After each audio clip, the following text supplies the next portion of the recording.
Fala galera, beleza? Vamos aí para a terceira aula de contabilidade para advogados tributários, advogados tributaristas, né? Contabilidade para advogados, mas especificamente para quem mexe com o direito tributário, beleza?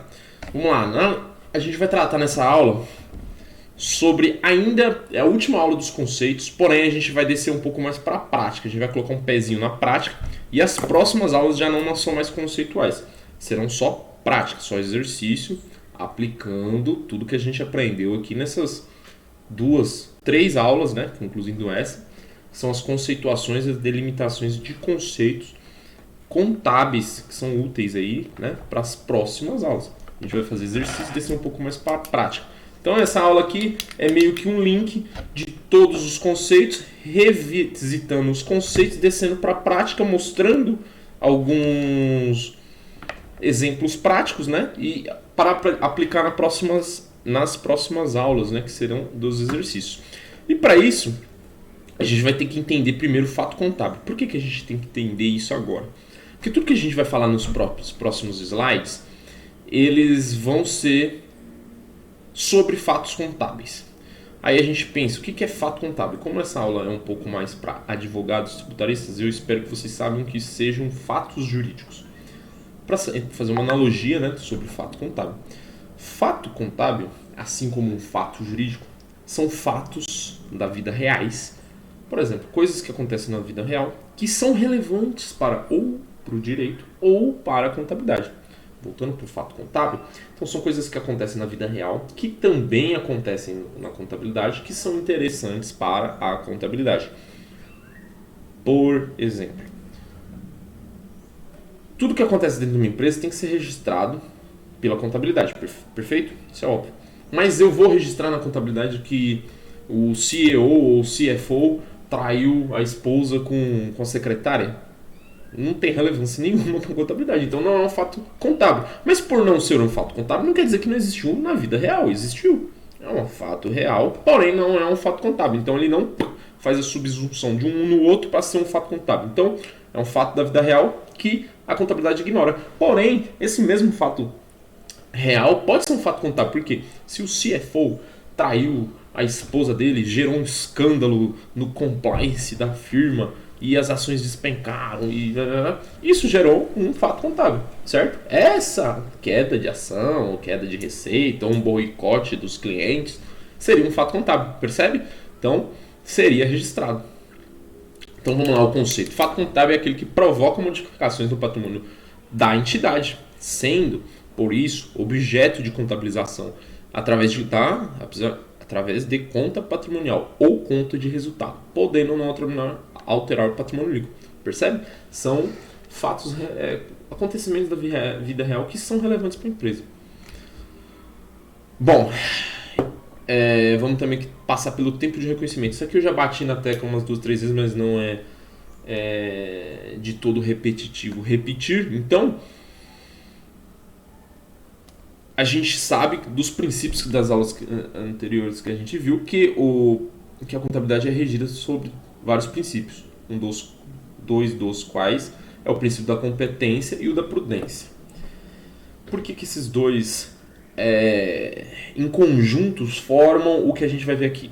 Porque os dois, competência e prudência, faz a gente registrar, por exemplo, como ganhos ao tempo da entrada. Por que ganhos ao tempo da entrada? Porque por mais, lembra, eles são prudentes, então a contabilidade ele prevê que a coisa que vai dar certo para mim dê muito pouco certo e a coisa que vai dar errado para mim vai dar muito errado. Eles trabalham com essa margem de erro, que o bom vai ser pouco bom e o ruim vai ser muito ruim. Isso faz eles serem prudentes, certo? E esse princípio da prudência, namorando com o princípio da competência, faz que quando a gente vai estar falando de uma entrada, por exemplo, no nosso caso tributário, de uma ação, um mandado de segurança, reconhecendo o direito da autora, ou seja, da empresa, da entidade, a reaver, ter direito creditório de 100 milhões de reais de ICMS. Está reconhecido, trânsito julgado. O CPC fala que quando há o trânsito julgado, é quase certo. Percebe? O quase certo dos caras é muito certo. É tipo, quase não tem chance de dar errado, porque trânsito é julgado. O que poderia dar errado? Sei lá, o cliente perdeu o tempo para habilitar? Poderia. Por isso que eles ainda assim consideram como quase certo. Percebe? Quase certo dos caras, pro bom, é muito prudente, né? Então eles registram com esse quê de prudência. Agora, por exemplo, estoque. Por mais que eu compre 100 reais, 100 mil reais, já praticamente vendido sobre encomenda de um cliente, está tudo muito certo, do que aquele 100 na verdade é 150, eu não vou registrar 150, eu vou registrar 100 no meu estoque. Quando tiver de fato ocorrido a venda, eu vou registrar um com 150 de entrada, com a venda, né, a receber.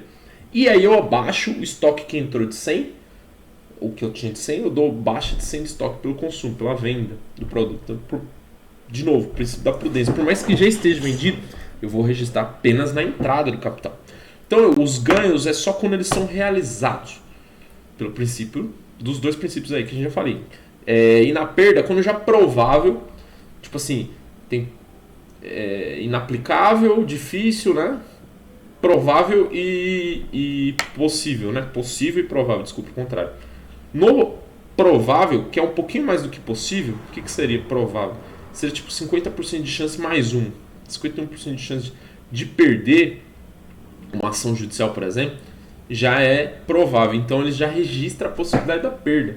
Lembra? No cenário ruim, o pior cenário. Então eles já inclusive fazem provimento, né? Eles já pegam essa grana e já dá uma reservada nela, porque possivelmente eu vou perder, entendeu?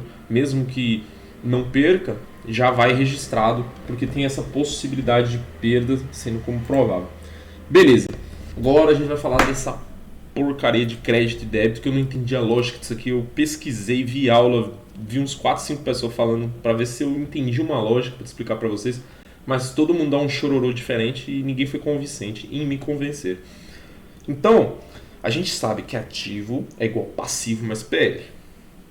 Sabemos disso. Agora, como que a gente aumenta, porque a gente vai fazer agora aqui embaixo, esses razonetes, certo? Que é a forma como a contabilidade conversa com a gente, a linguagem deles. E aí, como que a gente aumenta um ativo? Porque a gente sabe que ativo é igual passivo mais PL. Mas como que eu vou fazer um aumento nessa linha de ativo? Porque tem o razonete, eu quero aumentar. Aí, aqui eu não consigo, sendo bem honesto com você, não consigo te explicar de uma maneira lógica que ninguém conseguiu me explicar. Então eu vou te falar da forma que eu decorei. Para eu decorar, é o contrário do lógico. Como assim, Rafael, o contrário do lógico? Para mim, ativo é um bem, um direito que a entidade controla, que visa futuramente prover um benefício econômico, beleza? Então é um bagulho que vai me dar dinheiro. Algo que eu estou controlando que vai me dar dinheiro no futuro. Como para mim eu aumentaria algo que é bom? Creditando, dando mais crédito, inflando esse lado bom, esse ativo. Criando mais ativo, eu creditaria ele aumentaria, certo? Essa é a lógica. Então, é o contrário da lógica, é no débito. Agora, por quê? Sei lá. Então, o ativo, que é algo bom, aumenta no débito. Decora isso, cara, que não tem como entender, porque não tem lógica. Então, vai ter que decorar. E o passivo? Passivo, para mim, é ruim. Ou seja, eu estou devendo para alguém, certo? Eu tenho uma contas a pagar. Eu tenho 100 mil reais que eu tenho que pagar para alguém. Para mim, se eu debito de uma conta ruim, é menos, por exemplo, eu tenho menos 100 mil, eu debito 2 mil, vai ficar menos 102 mil. Para mim, eu aumento isso aqui a débito. Então, eu sei que é o contrário da lógica. A contabilidade vai aumentar isso aqui no crédito, agora não sei porquê. Beleza, decora isso. Ativo a gente aumenta no débito, passivo a gente aumenta no crédito. Só decora, não sei te explicar porquê. Os ativos aumentam por débito e diminuem por crédito. Já os passivos aumentam por crédito e diminuem por débito. Vai ser importante para os exercícios seguintes. Beleza? Aqui é a nossa primeira demonstração patrimonial. Como eu disse, a gente deliminou conceitos, agora a gente vai começar a apresentar, para ficar mais prático, para a gente descer para os exercícios na próxima aula. Então, beleza. Isso é um balanço patrimonial, ou seja, a gente tem aqui a descrição de que conta que é, o que está acontecendo,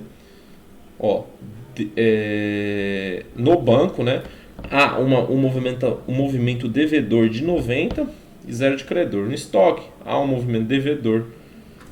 Então, devedor, a gente já viu que aumenta, né? Então, beleza. Aqui aumentou 90, então é bom, né? Que bagulho sem noção, né? Mas beleza.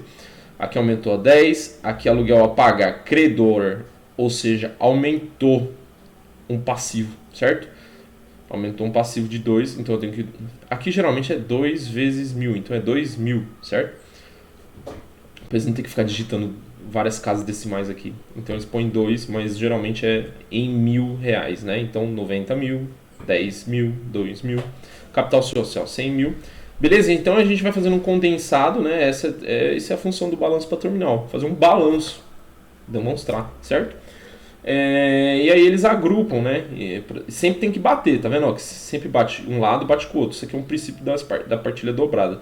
Tudo que lança de um lado tem que ter um contra-lançamento do outro. É um pé e um contrapé, beleza? Tem que sempre dar igual. Se deu igual, quer dizer que tá certo?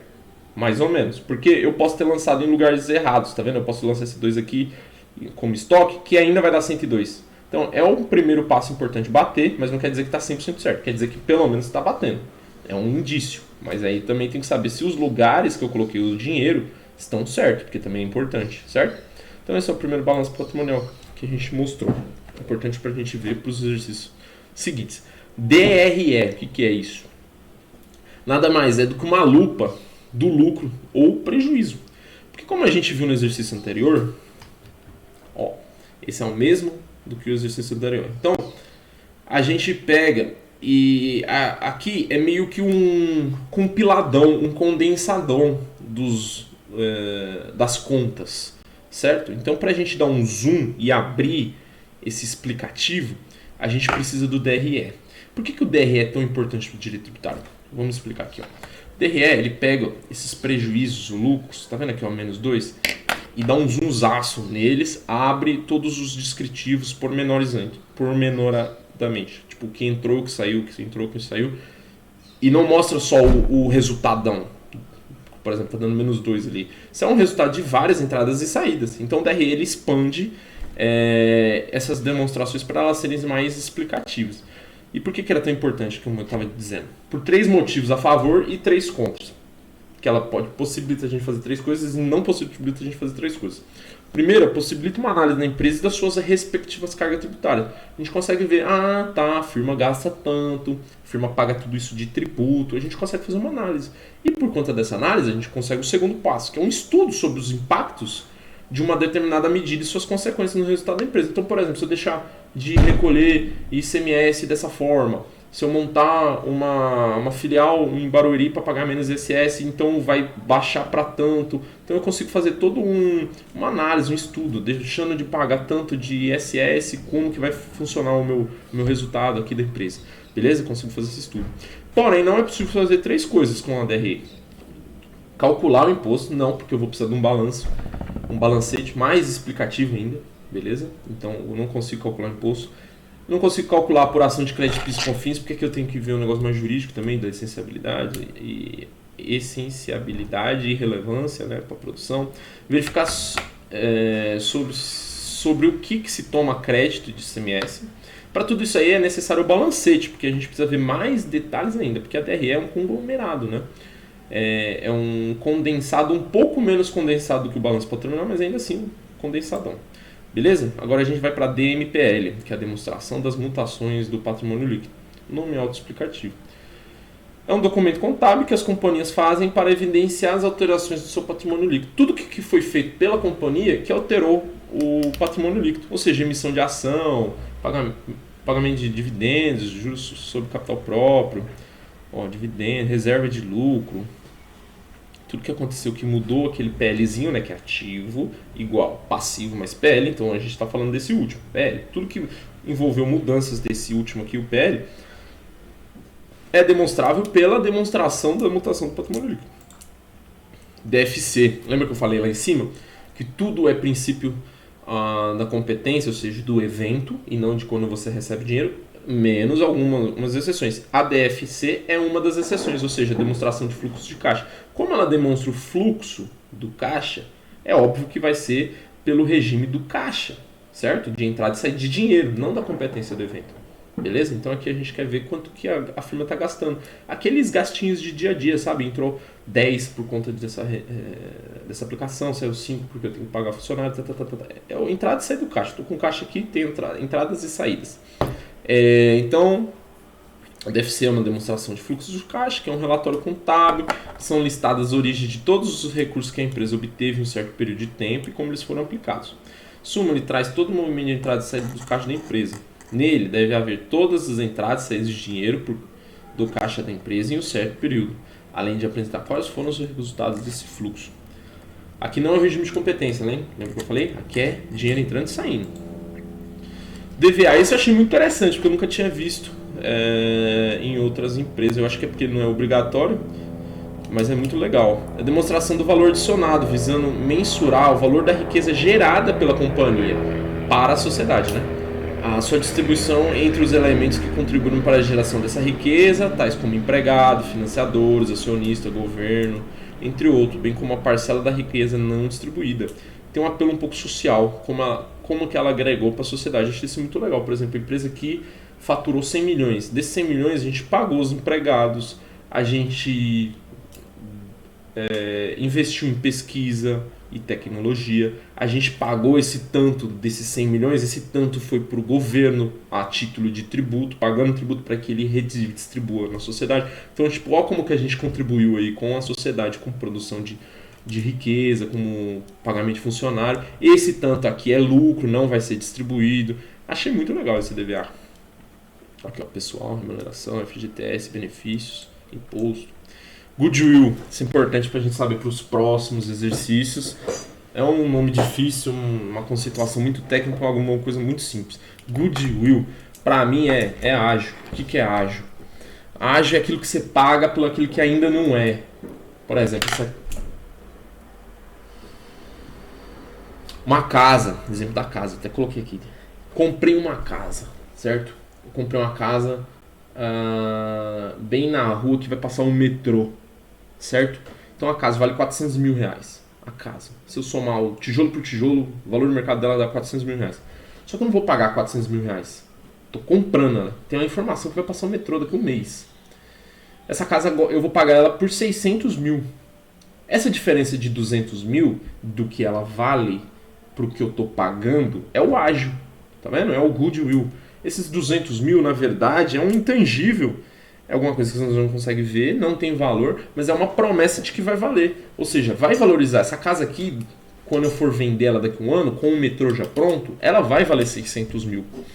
Mas eu tô pagando 600 agora por conta desse ágio, entendeu? Ela ainda não vale, mas eu sei que vai valer. Essa é a diferença. A firma é a mesma coisa. Talvez ela não valha no momento, mas ela tem esse potencial. E você paga por esse potencial, porque no mercado ninguém é tonto, né? Todo mundo cobra, inclusive o que vai vir a ser, né? Então é a expectativa que vai ter uma valorização. Ó. É um patrimônio de marca ou aviamento, é um conjunto de elementos não materiais ligados ao desenvolvimento de um negócio e pontos que valorizam a reputação de uma empresa.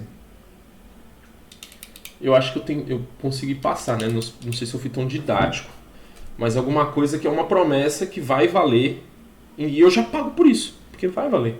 Pelo menos tem expectativa alta de que vai valer, entendeu? Bom, é isso. Então, agora a gente termina aí nossa sequência de aulas conceituais e explicativas. Aí a gente vai agora para os exercícios. Se você gostou dessa aula, deixa um like. Se você não gostou, deixa o dislike, mas explica por que você não gostou. Se inscreve no canal aí e comenta aí se você está gostando dessas aulas, sequência de aulas aí, beleza? Valeu, obrigado, senhores.